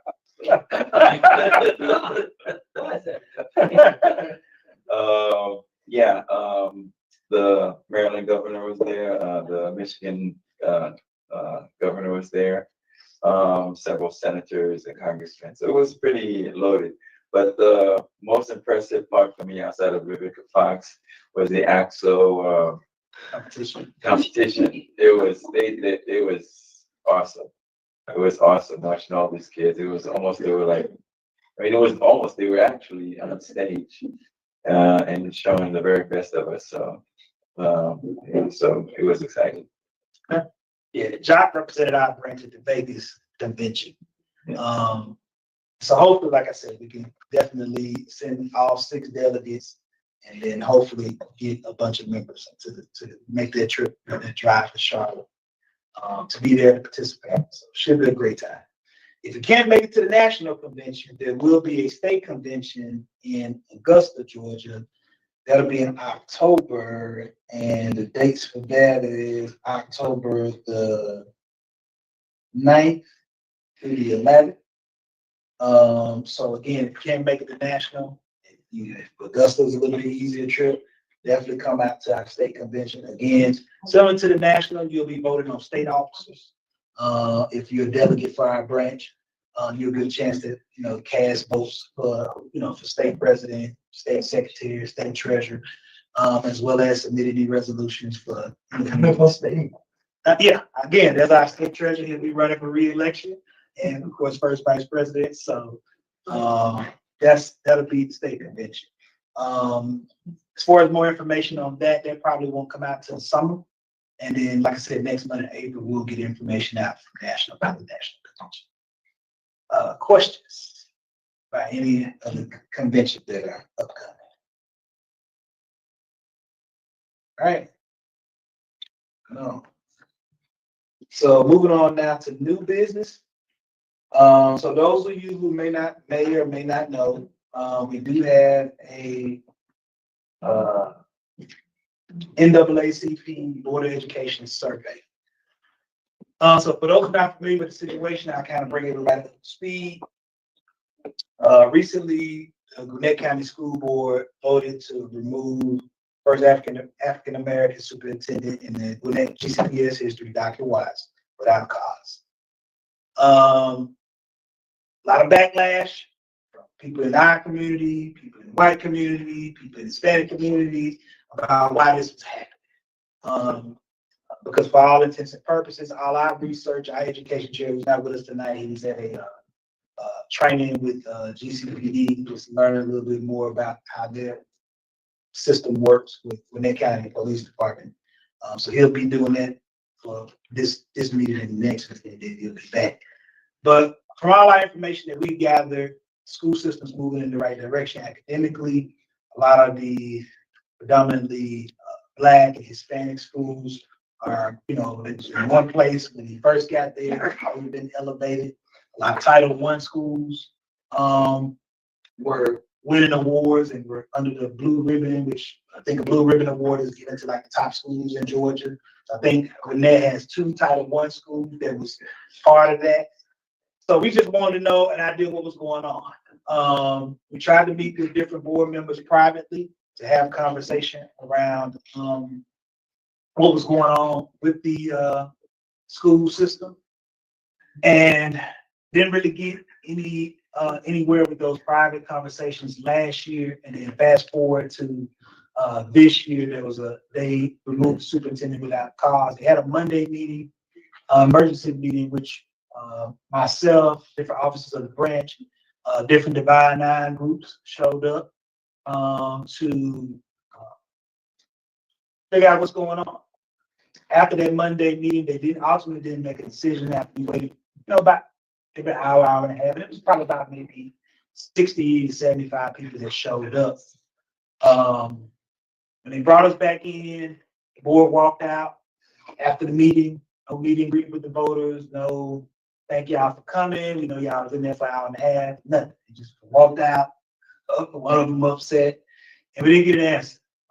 I tried to reach out to one of the board members to try to say, hey, let's work together, let's get this thing going in the right direction. That failed to no avail.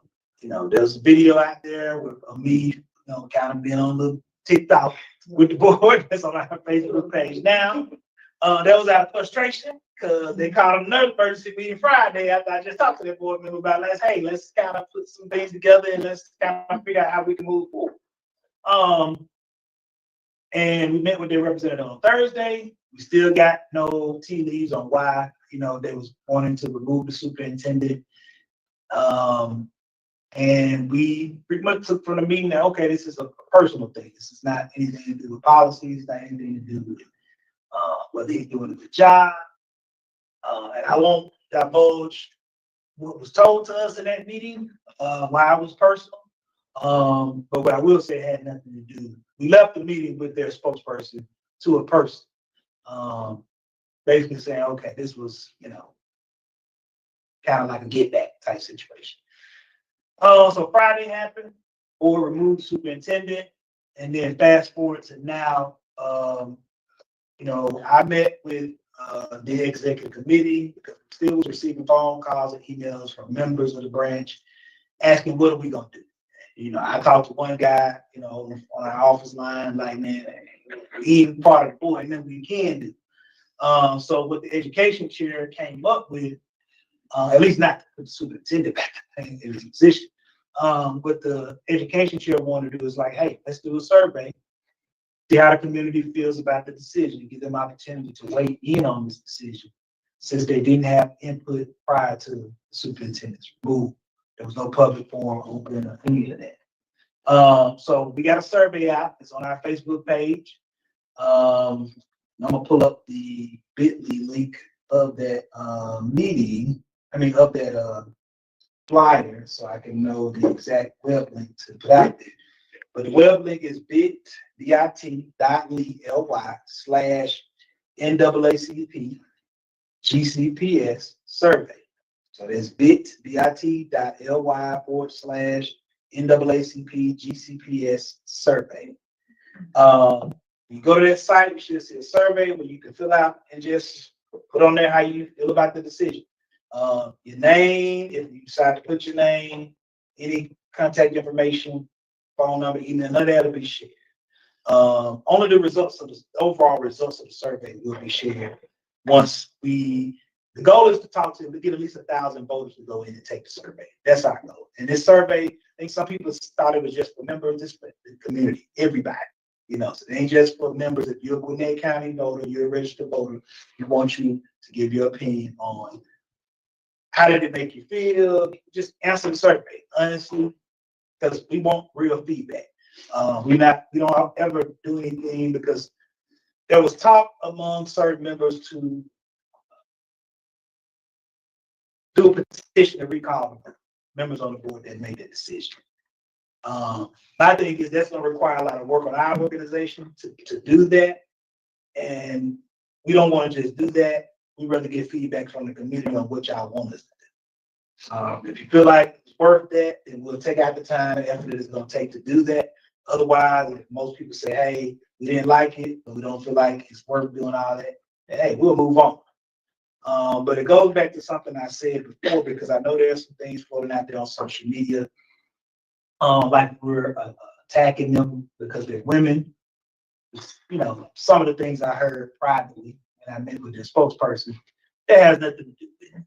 Like I responded to them, like, listen, I don't make no decision for our organization in the back. I'm just a spokesperson for our organization. The executive committee runs the branch, which is myself and the other 15 people. And most of the people on that committee are women. So it was a decision that was made by me. This was a decision that was made by myself and then 15 other people that voted to move forward with putting this survey out there as a way to say, hey, we just not allowing this to happen and we ain't doing anything. We want to hear from you. You weigh in, give your input, and then we'll act accordingly based on your input. So this has nothing to do with gender or sexuality or race.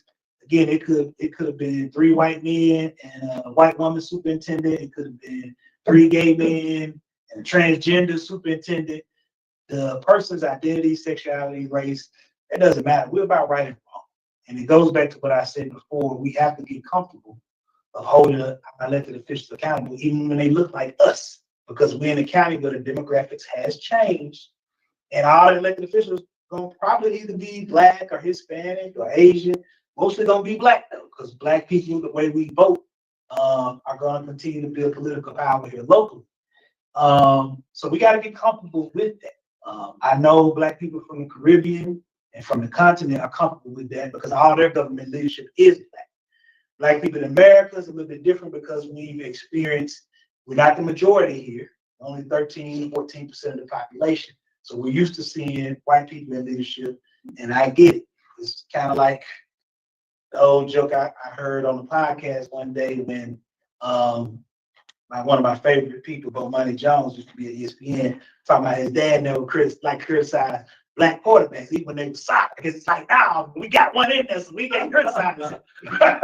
Well, now in 2025, it's different. It's a lot of great Black quarterbacks, so you ain't got to be scared to say, man, that dude sucks. He need to be on the bench, even though he's a Black quarterback. So we have to feel that way when it comes to elected officials now, because again, we're in a different space where a lot of elected officials throughout the country are Black in high-profile cities, and now in Gwinnett, in the second largest county in the state. We have to feel comfortable being critical, and they're not being accountable, being transparent with, and they're making decisions that could have ramifications on our communities. I just talked about the jail, with us having the first Black sheriff. Now I'm coming to the school board with us having the first, Black woman, or one of the first couple of Black women on the school board. Again, going to the district attorney, first Black woman district attorney, Solicitor General. We had the first Black male Solicitor General. Now we got the first Black woman Solicitor General. So again, we're gonna have a lot of firsts because again, we're trapped in a society that is a white nationalist, white supremacist society. It's gonna be a lot first. The key is, are those first working for us? Again, Clarence Thomas played the race card, and that's how he got on the Supreme Court because, So again, we got to be careful. I'm always suspect when people don't want to talk about the issues and they want to talk about other things. I'm at, again, so that's why, when I had conversation with, a member who, wanted to take their side, and that's fine. I don't care how any member feel about it. I was like, well, if they're saying, if you're saying we're attacking them, what are we saying that's attacking them? We're asking them to be accountable. If you're going to do this, lay out an explanation of why you're doing what you're doing. And don't be afraid to meet with us, because we asked to meet with them, and just, hey, tell us what's going on. What are the issues? Because I met with all of them, and they know this. I met with all of them privately, had conversation, because I came to school board meetings immediately. I would say maybe a month or two after we got activated in June. I think I came to a July or either August school board meeting and watched between a couple of the board members and the superintendent. And I'm sitting there like, that don't look good. Y'all shouldn't be bickering with the superintendent, like that. And that's when I was like, okay, I need to try to get ahead of this thing and see what is the issue. Because I'm seeing the nastiness. I'm seeing sort of the nice nastiness and the remarks. And it ain't nothing you can't go back and just go and watch. All their school board meetings are public. So you can go back and watch interactions from last year, even December or November, and see sort of the snipey comments, snipey remarks. And see it. You can see it. The friction was, you couldn't hide it. So saying all that to say, to bring it out home, like I said, we in a space now, we got to get comfortable holding Black leadership accountable. Yeah, sure. What if any conversations that we had with the superintendent? I met with Dr. Watts for the very first time, privately, about maybe a week. Yeah, last week. Mm-hmm. We've always been, after the board meeting, we shake hands, have a 2-3 minute conversation. But I had no interaction with him one-on-one. I will say this about Dr. Watts, the person, and anybody that knows Dr. Watts, very laid back, very calm demeanor, he didn't, from his perspective, because I don't want to share everything we discussed. I would say he didn't throw anybody under the bus. Even though, I'm like, you better be than me, because we had a private conversation, so, because I'm not going to divulge too much of the commentary. But the conversation that we had was, he felt like he was doing a good job. He had things going in the right direction. And for whatever reason, the board, those particular board members made a decision to remove them. The reason I asked is because there are a lot of circumstances where individuals are removed or terminated. Mhm. That because of the circumstances of the termination, you're not gonna know because of privacy issues. And so Mhm. typically there's an NDA of some sort, or the individual that's terminated may not be under NDA, but may not freely discuss why they were separated, particularly when we're dealing with schools. Right. So I don't know any of these individuals. My kids are out of the school district. Mhm. I'm just asking the questions because you gotta ask those questions. Any kind of responsible pursuit of this would require us to be open to any potentiality. So let me say this. And the only reason I'm saying this because I have intimate knowledge of how we got here. Mhm.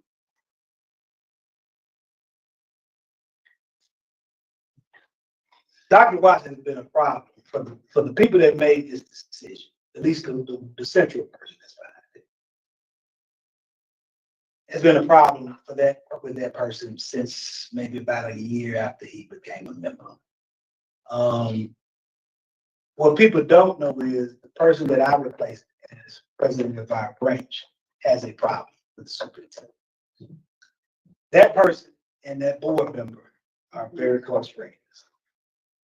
So I can confidently say, and I may be wrong, may find out to be totally wrong, but I'm about 99.9% sure it's not again, a personnel matter in terms of like maybe sexual harassment or anything with money. Because again, if that's the case, you can't give nobody an extension if you got those type of things on your file. He wouldn't have earned it. The board wouldn't have been able to give him an extension just less than 6 months ago, right? Because every superintendent gets an evaluation. It depends if there's an ongoing investigation. I do. True. That could be some truth to it, but what I'm saying is, if there was, put it like this, if that was the case, then that would have been unanimous. Right? The board voted 3-2. If you go back, because we got it on our Facebook page, because I shared the video, listen to what the 2 other board members had to say in reference to what the 3 that voted to remove. If it was a personnel matter, like maybe on kind of ledge, then it would have been 5-0. Because if I know as a board member, this person did something that is out of bounds, I ain't got no reason to keep him. Then I look crazy because I always say this about Gwinnett County. Gwinnett's second largest county in the state, but it's really small. So anything that's happening is going to come to the light. Even though this is the second largest county in the state, it still moves like a small county in terms of stuff that happens. I can say with confidence, this has nothing to do with any of that. Because I know the genesis behind the scenes on what the person that was in this position that I'm in now wanted to have done to him. And because that person had the ear of somebody that had the power to do it, and then that person got 2 more folks to go along with that. And one of the people was recruited or solicited to replace the other Black woman, Karen Watson, who no longer living, to get that spot to solely do what they did. This had nothing to do with anything personnel. This was personal. Point blank period. And again, I won't, like I said, talk about that any more than what I just said publicly. But I know this for a fact because I was privy to those conversations as first vice president and what they was doing. And I was one of the people trying to figure out, well, what is the issue that you have with it? Some of the stuff that I was told, and this is me talking to the previous president, was, hey, I don't have access to certain things that the education chair at the time, which is the education chair now, has access to. And I had to explain, why does that matter? The education chair may have a better relationship than you do. That doesn't matter. What matters is is, hey, we got somebody in the room, let's utilize the person we got in the room to be an advocate for us, unless that person's going against what the organization wants. What's the issue? So there was a lot of ego, I put it like that, within our organization. And some of that has spilled over onto the board. And we're seeing it play out in real time. And our biggest issue is never about Watts, because he's going to be fine. I mean, he's going to get almost $1 million buyout, et cetera, et cetera. Our concern is that decision could lead to the county losing its accreditation. And if that happens, then they are going to have a problem out of me, because I'm going to be a lot worse than what they do. I ain't doing anything right now other than soliciting people to give their opinion. I'm going to have some serious opinions if Gwinnett loses accreditation behind this, because it was something that could have been avoided if people's intentions were to come together and find a solution, work together, work through whatever internal issues they have had. Any other questions about the survey or about anything? All right, and then, so we're coming to a close. I'm gonna skip over the membership orientation. We already just kind of settled that. So the final agenda item before we close out tonight will be the Founders Day, Branch Founders Day. So that's gonna be April 10th at 7 p.m. at GJAC. So now the floor is open to discuss this. Do y'all want to come here and do it? Do y'all want to go to the auditorium? What do y'all? Okay, the photograph. Of course. And maybe in the auditorium. Okay, Shaniqua, you work on seeing if we can get that, make that happen. Next thing is, how do y'all want to put this together? I know Shaniqua, you said doing some ice. We're gonna be in the auditorium. We can't have food in the auditorium, so all this stuff will be on the food and stuff will be on the outside of the auditorium. So how do y'all want to handle that? We're probably gonna suspend some of our typical committee reports and all that type of stuff. We'll probably go through reports. We may suspend other updates and stuff like that. We'll be brief with that, just to jump into the Founders Day. But is there anything in particular y'all want to discuss or do as part of that event? Yes. It's not conducive to the auditorium though, but, I don't know if I should reach EC to say it. If you want, you can say it now, you can wait till then, it don't matter. We're gonna discuss it again at the executive meeting, so it's fine. You wait. I know one of the things I want to do is invite a couple of elected officials to come on. I want to invite some of the members that's been around in the county for a very long time, has been a member even before I got here, back when Reverend Stewart was president, just to talk about the importance of having the Gwinnett NAACP be here. The organization was chartered in 1972, April 10th, so we come in April 10th of this year, it's been 53 years since we've been chartered. So that's half a century. We've been organizing and mobilizing in and around Gwinnett County. If I'm not mistaken, Gwinnett is the oldest county out of the metro counties, top big five metro counties in Georgia, because it was established in, if I'm not mistaken, 1818, which was before DeKalb, before Fulton, before Cobb, and I'm trying to remember who the fifth county even out. I think I'm missing somebody. Before Clayton. So saying that to say, we've been around a long time, so this is a good time to celebrate. So I do know I want to have some different elected officials come speak. I want to have some different members who've been around a long time to come speak. Give it 2 or 3 minute speech about, having the NAACP here in our county as an entire county. Again, there's been ebb and flows with the organization and its leadership. Since Reverend Stewart, till now, we're trying to get things back stable and going in the right direction. Many thanks to the secretary, all the other leadership, first vice president, member at large, Ray Hardman, our youth council back there, the committee chairs, because I feel like, we're at a place that we haven't been in a very long time. We all work great together in terms of the leadership team. We may disagree, but we didn't know how to disagree without it turning ugly. Something that has not always been the case with previous leaderships with the organization. Part of the reason we named the banquet after Reverend Stewart, because when people talk about NAACP in Gwinnett County, that was the last time people talked very fondly about the organization. And so our goal is to get it back to that place where when people talk about us, they talk about our work and not all this other sort of nonsense that kind of went on in the organization under, past presidents in between myself and Reverend Stewart. So with that being said, I know I want that to take place. Of course, we're gonna try to treasure it at the league and take care of some work stuff. But I know I want her to order a big cake, 53rd cake. So we'll definitely try to have some cake. We'll talk about that, I guess. Yeah, unless y'all got a personal preference with cake, we can talk about that. I'll go to boycott Publix. Who? What?